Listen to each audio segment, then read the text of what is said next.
اعوذ باللہ من الشیطان الرجیم بسم اللہ الرحمن الرحیم ثلاث من کن فیہ وجد حلاوة الایمان من کان اللہ ورسولہ احب الیہ مما سواہما۔ ناظرین کرام، آج کے درس حدیث کا موضوع اللہ تعالیٰ اور اس کے رسول سے عشق و محبت ہے۔ حضرت انس رضی اللہ تعالیٰ عنہ بیان کرتے ہیں کہ حضرت نبی کریم صلی اللہ علیہ وسلم نے فرمایا، ثلاث من کن فیہ وجد حلاوۃ الایمان، تین باتیں جس میں پائی جائیں وہ ایمان کی حلاوت کو پا سکتا ہے، وہ ایمان کی شیرینی کو محسوس کر سکتا ہے۔ ان باتوں میں پہلی بات حضور پاک صلی اللہ علیہ وسلم نے یہ بیان فرمائی ہے، من کان اللہ ورسولہ احب الیہ مما سواہما، کہ وہ شخص جس کو اللہ اور اس کا رسول سب سے زیادہ پسندیدہ اور محبوب ہوں تمام دوسرے لوگوں سے، وہ ایمان کی حلاوت پا سکتا ہے۔ بخاری کتاب الایمان باب حلاوت الایمان۔ اس حدیث سے معلوم ہوا کہ ایمان کا تعلق صرف ظاہری اقرار سے نہیں، صرف ظاہری اعمال سے نہیں، بلکہ ایمان کا تعلق دل سے ہے اور دل کے جذبات سے ہے۔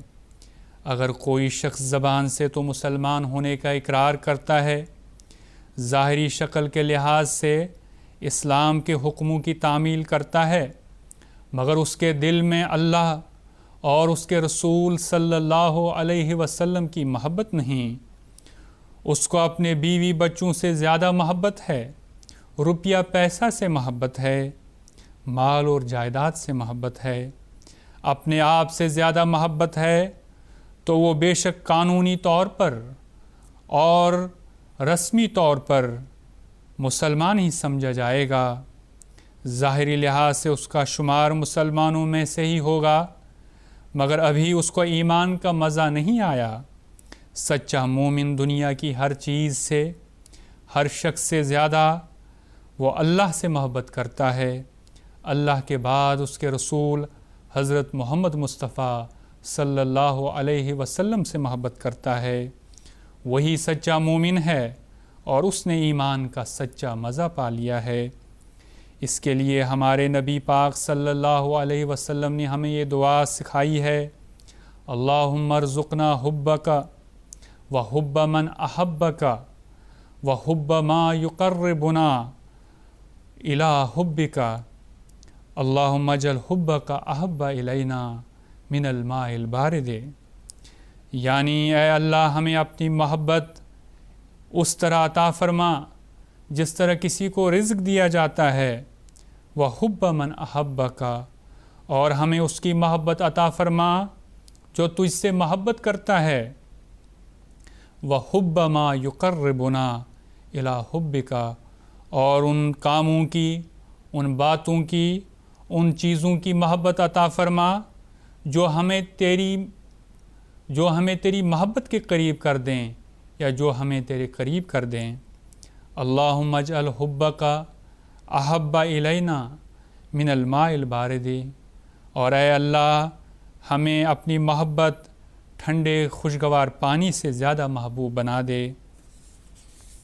حضرت خلیفۃ المسیح الخامس ایدہ اللہ تعالی بنصرہ العزیز اس حوالے سے فرماتے ہیں، احمدی کا یہ کام ہے کہ پہلے سے بڑھ کر حضرت صلی اللہ علیہ وسلم سے عشق و محبت کی مثالیں قائم کرے اور آپ صلی اللہ علیہ وسلم پر درود بھیجے۔ عشق و محبت کی جو تعلیم اور جو مثالیں حضرت مسیح موعود علیہ السلام قائم کر گئے ہیں، ان کا کوئی مقابلہ کر ہی نہیں سکتا، اور نہ ہی احمدی کے علاوہ اس کا کوئی اظہار کر سکتا ہے۔ خطبہ جمعہ فرمودہ 10 دسمبر 2004۔ اسی طرح حضور فرماتے ہیں حضرت صلی اللہ علیہ وسلم کا وہ مقام جس کو قائم کرنے کے لیے اور اللہ تعالیٰ کی محبت دلوں میں پیدا کرنے کے لیے آپ صلی اللہ علیہ وسلم پیدا ہوئے تھے، ایک اعلیٰ انسان اور عبد الرحمن کا مقام جو کسی کو ملا وہ سب سے اعلیٰ مقام حضرت صلی اللہ علیہ وسلم کو ملا۔ اور بندے کی پہچان اپنی ذات کی پہچان اور خدا تعالیٰ کی ذات کی پہچان کرانے کے لیے آپ صلی اللہ علیہ وسلم مبعوث ہوئے تھے۔ توحید کے قیام کے لیے آپ صلی اللہ علیہ وسلم مبعوث ہوئے تھے اور ساری زندگی اسی میں آپ صلی اللہ علیہ وسلم نے گزاری، اور یہی آپ کی خواہش تھی کہ دنیا کا ہر فرد، ہر شخص اس توحید پر قائم ہو جائے۔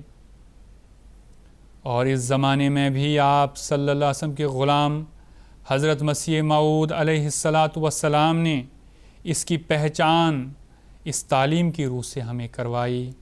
بس ہمارا فرض بنتا ہے کہ ہم اپنے آقا و مطاع صلی اللہ علیہ وسلم کی پیروی میں خدا واحد کی عبادت اور اس کے نام کی غیرت کو اپنی زندگیوں کا حصہ بنائیں، تبھی ہم حقیقت میں لا الہ الا اللہ محمد الرسول اللہ کا کلمہ پڑھنے والے کہلا سکتے ہیں۔ اللہ تعالی ہم سب کو اس کی توفیق عطا فرمائے۔ خطبہ جمعہ فرمودہ 4 فروری 2005۔ بس اللہ تعالی ہمیں ان روشن تعلیمات پر عمل پیرا ہونے کی توفیق عطا فرمائے۔ وآخر دعوانا ان الحمد للہ رب العالمین۔ اللہم صلی علی محمد وآل محمد وبارک وسلم انک حمید مجید۔